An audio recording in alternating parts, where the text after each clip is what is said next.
जीवन को सरलता के साथ जीने से जीवन की सार्थकता है, ये सब मानते हैं। लेकिन ये भी कहा जाता है कि life is a complex phenomena, और जब कोई चीज़ कॉम्प्लेक्स होती है तो उसका सोल्यूशन कॉम्प्लेक्स नहीं होता। उसको सरलता से अगर जिया जाए जीवन को, तो कॉम्प्लेक्सिटी से पार पाया जा सकता है। और जटिलताओं से पार पाने के लिए समाधान बहुत सरल होना चाहिए, और तभी समाधान निकलता है। इसलिए मैं कहती हूँ कि जब जीवन में कभी स्ट्रेस आ जाए, जो अमूमन आता है हर व्यक्ति के जीवन, और स्ट्रेस का कोई कारक नहीं होता है, किसी को किसी वजह से स्ट्रेस होता है, कोई बच्चों को लेकर स्ट्रेस में आता है, कोई शिक्षा को लेकर आता है, कोई अपनी कार्यशैली को लेकर आता है, कार्यस्थल पर होने वाली समस्याओं के कारण ग्रसित रहता है। वैसी अवस्था में इन सब के समाधान का एक ही तरीका है, और वो ये है कि ये जो प्रकृति जो हमारी उत्पत्ति का कारक है, उसके समीप आप पहुँच जाएंगे। और जब आप प्रकृति के समीप पहुँचेंगे तो आपको स्वतः ही लगने लगेगा कि आपके अंदर जो स्ट्रेस आया है, जो अवसाद आ रहा है, या आपकी जो जीवन में कुछ ऐसी स्थितियां उत्पन्न हो गई जो अपरिहार्य होती हैं, आपके बस में नहीं होती, जो आप द्वारा निर्मित नहीं होती। कई बार कुछ समस्याएं हम स्वयं निर्मित करते हैं, लेकिन कुछ समस्याएं ऐसी होती हैं कि हमारे जीवन में सबसे जुड़ाव होने के कारण कुछ ऐसी समस्याएं आ जाती हैं जो दूसरे के कारण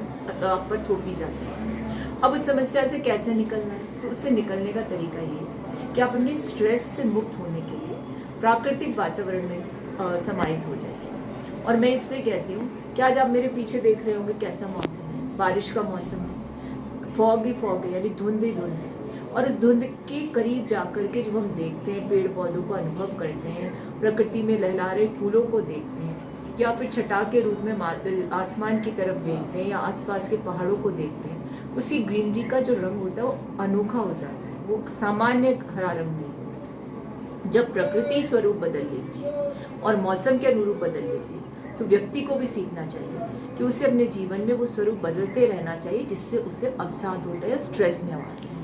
और उसे सीखने का ये प्रयास करना चाहिए कि ऐसे स्ट्रेस से मुक्ति के लिए किस प्रकार से प्रकृति को अपनी आंखों से देखा जाए, उसे अपनी आत्मा के साथ अनुभव किया जाए, उसके साथ समाहित होकर उसे आत्मसात करके अपनी समस्याओं, जटिल समस्याओं से मुक्ति का मार्ग खोजा जाए।